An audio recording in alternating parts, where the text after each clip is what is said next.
देखिए चालन, ये आपका चालन है, कंडक्शन। तो आपका ये आपका क्या हो जाएगा, गतिकी व द्रुतिकी है।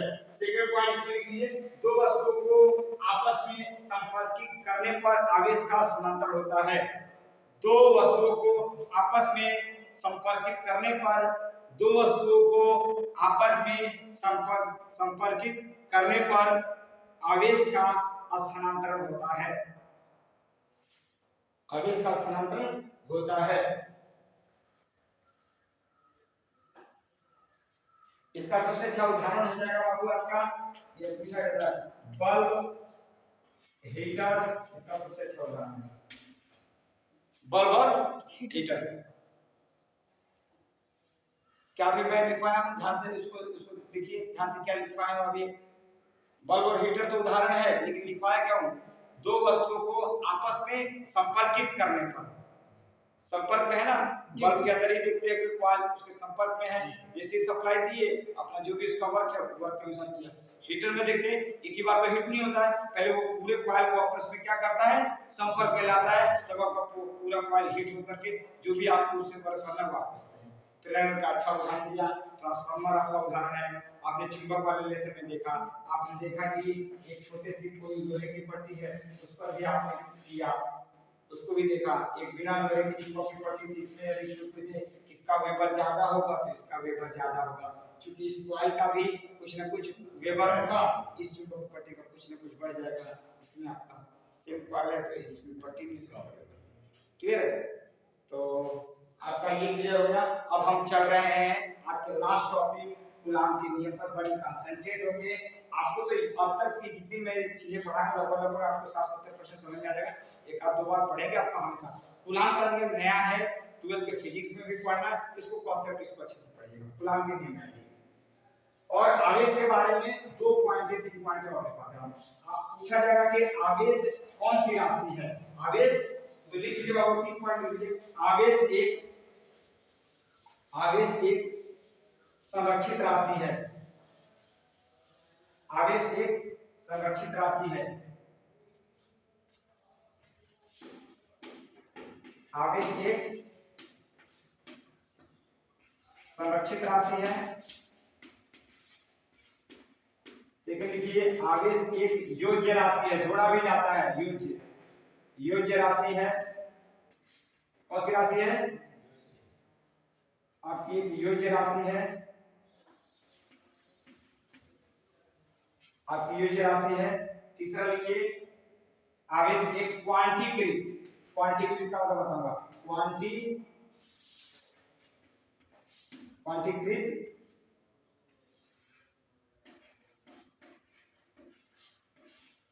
क्वांटीकृत राशि है।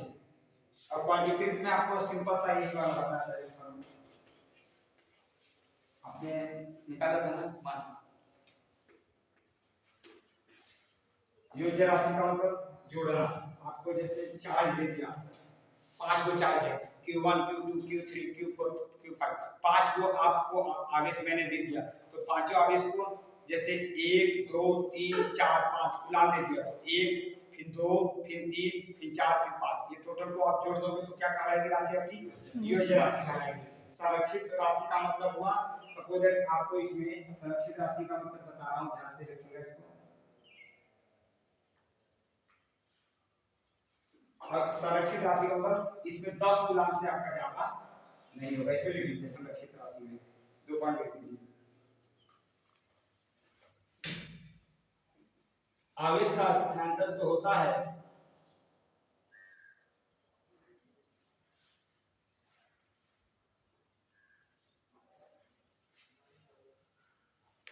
आवेश का स्थानांतरण तो होता है, आवेश का स्थानांतरण तो होता है, इसमें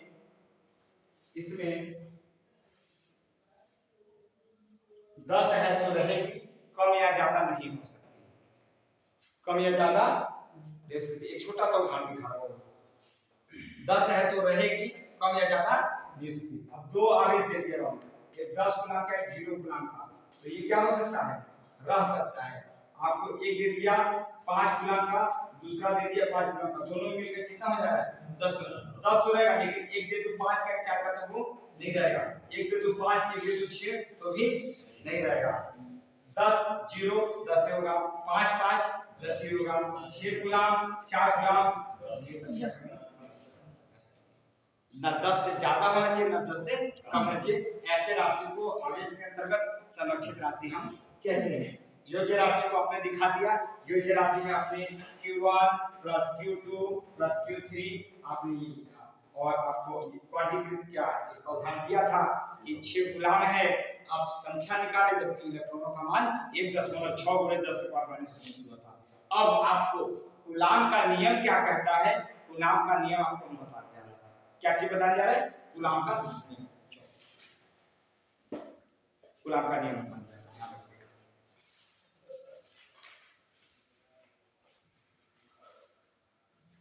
कूलाम के नियम बताने से पहले तो तीन बातें बता दे रहा हूं।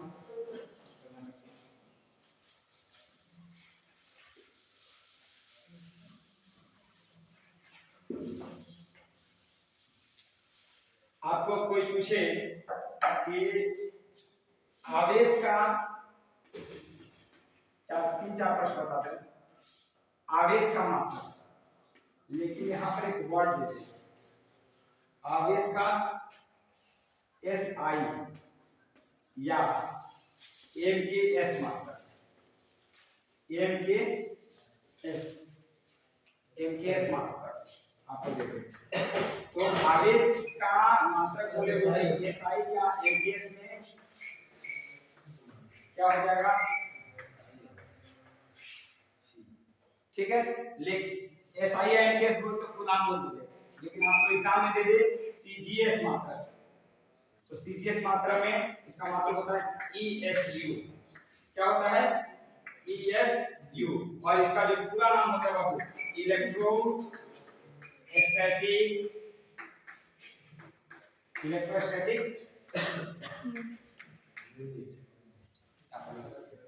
आवेश का मात्रा। यदि SI आवेश का मात्रा मैंने याद करने के लिए करवा दिया कि गुलाम गुलाम गुलाम रख लो, याद कर लो। आवेश का मात्रा किसमें घुमा के बोल दिया कि CGS में क्या होगा। तीन तरह की पद्धतियां होती हैं, एक MKS पढ़ा हुआ पहले, एक CGS, एक आपका FPS। MKS पद्धति क्या होती है? तो metre kilogram second, metre kilogram second. CGS क्या होती है? सेंटीमीटर, मीटर की जगह पर सेंटीमीटर, किलोग्राम था ग्राम, सेकेंड है तो सेकेंड, इसमें सेकेंड। इसमें फुट पाउंड, WWF देखते हो ना, उसमें जो वजन मापा जाता है पाउंड में मापा जाता है, इतने पाउंड का। तो फुट पाउंड सेकेंड FPS का पूरा नाम आता है। Foot pound second, centimetre gram second, metre kilogram second.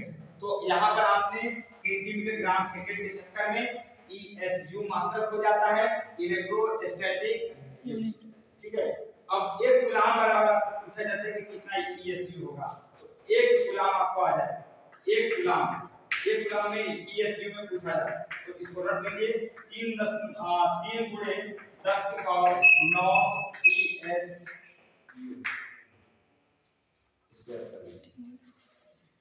और यदि परीक्षा पूछे कि एक ESU में कितना कूलाम होगा, एक ESU में 3.3 गुणे 10 के पावर -10 कूलाम होगा। ये भी याद रखिएगा, very very important question. 1 coulomb ध्यान रखिएगा, 1 कूलाम में बोले तो 3 गुणे 10 के पावर कूलाम जब ESU में देगा तो धनात्मक था, 3 यहाँ पर भी 2 को आ जाएगा कि 3.3, लेकिन यहाँ 10 के पावर 9 है। ध्यान दीजिए, यहाँ पर एक कूलाम में 3 गुणे 10 के पावर 9, यहाँ पर प्लस में है, यहाँ पर माइनस में। कूलाम को ESU में बदला जाए और ESU को कूलाम में बदला जाए, Q का मतलब कूलाम हो गया आवेश। ठीक है, ESU में एलिफेंट रहेगी तो इतना कर्ज में चली जाएगी, बहुत खाएगी ना, याद रखना। ई से एलिफेंट, तो वो कर्ज में खाते खाते कर्ज में ले चलेगा, तो ये भी कुछ बढ़ जाएगा, 3 से 3.3 हो जाएगा, ये भी कर्ज में बढ़ गए -3। लेकिन गुलाम जब हाथी में जाएंगे तो बहुत सारे फंस जाएंगे।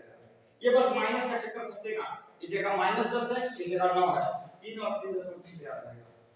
हाथी एलिफेंट तो 3.3 गुणे 10 के पावर -10 गुलाम हो गया। लेकिन गुलाम तो याद हो जाएगा। ये एक आपने -10 वाला याद कर लिया तो वो तो 9 याद रहेगा, 3 गुणे 10 के पावर, ठीक है।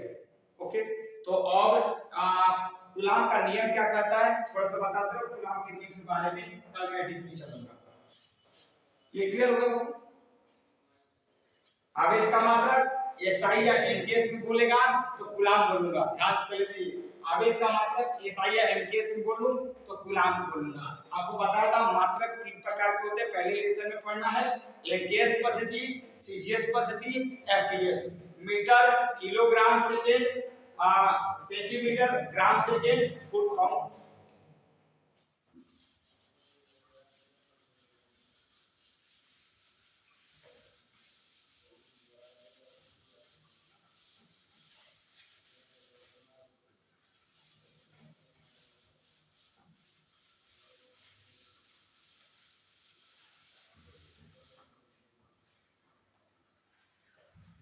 अब आप लोगों को कूलाम का नियम बताना है।